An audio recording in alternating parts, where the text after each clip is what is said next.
Welcome to another Q&A.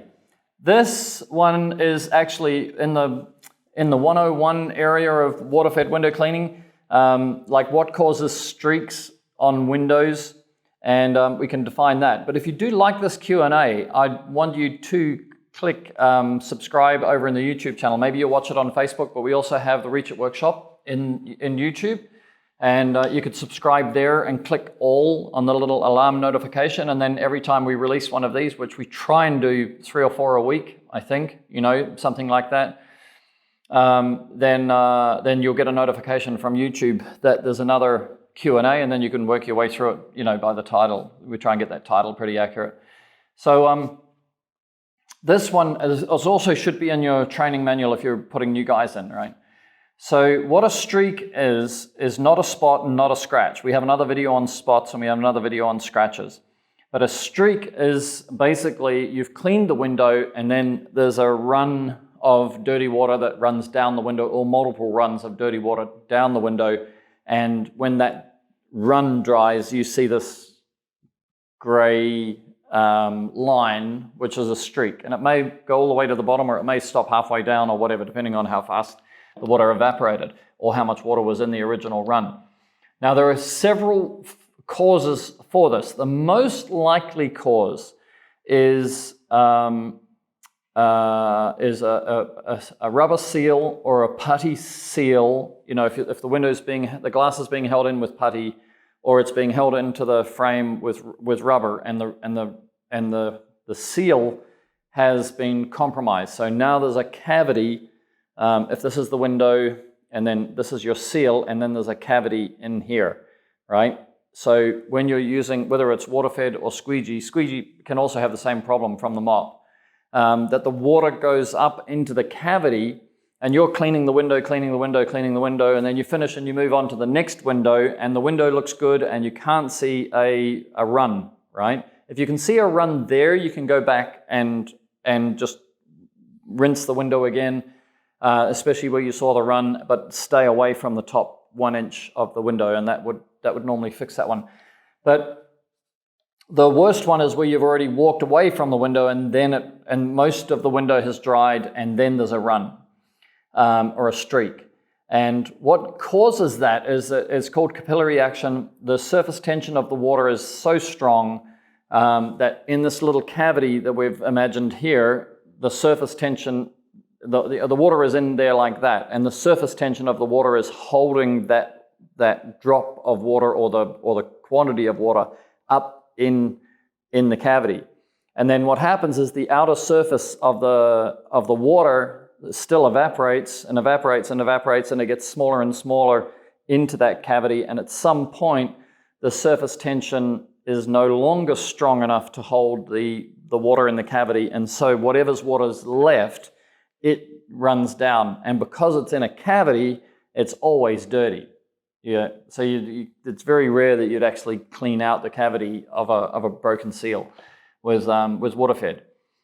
So that's the main cause of it. Now, there's some other causes where you can have aluminum mullions, the 2-inch square frames, which you normally see in commercial buildings, and on a windy day, you'll see that you've washed the top window, the water is sitting on the mullion, on the 2 inches of the mullion, and then you go along to the next window, and then it runs down. Well, in that situation, you should go to the next window horizontally. Don't clean down. Sometimes we clean down banks of windows like this, and other times we clean across like zigzag, and another time, which is when there's a windy day, you should clean across, then come back, and across, and then come back and across. Because if you zigzag, you will clean this window, then that window, then this window, then this window, and the wind will blow, and it'll blow the dirty water off that ledge, and it'll blow onto the window that you've just cleaned. Maybe 2 or 3 of those windows could get spots because of that. Now, sometimes you'll get streaks like this. So there's a photo that Doug Slobodnik sent us, which we're going to put up here now. And he's saying, like, what causes these streaks? And if you look at it, if you look closely at the frame and zoom in on the frame, you'll see the white spots on the frame as well as the streaks on the glass. And that would indicate to me that the material, which is the frame, which I'm guessing is paint, has actually oxidized. So that's why you're seeing the white droplets. And once you've got oxidized paint in your rinse water or oxidized vinyl, PVC, then that's really becomes a bit of a nasty one. So you can see he's got water coming down, it's oxidized, it's running down onto the window and then causing streaks. Or he's agitated the frame, the brush is holding some of the oxidation, and then that's gone up into a broken set of seals. There's a bunch of reasons why that could happen in the practical how to clean windows with water fed. The answer to it, there are two answers really about it. One, firstly, you should always clean all the frames and the windows as much as you can and don't worry about this problem, right? That's step one. And step two is you go back and you look for the streaks before you leave the job. As you get more experience, you'll start seeing that the top seal is broken, right? You'll notice it. There's a little bit of you'll see the water turn in there and then run down. There's some sort of concentration when you're going across and doing the rinse that you tend to notice. So once you're aware that could happen, then you're either going to go back, sometimes you can just wrap a microfiber cloth around the pole and then just go up and down on the streaks. And the other way is that you basically, especially if it's a window like this one with Doug and all the windows are doing that, then you would complete the job.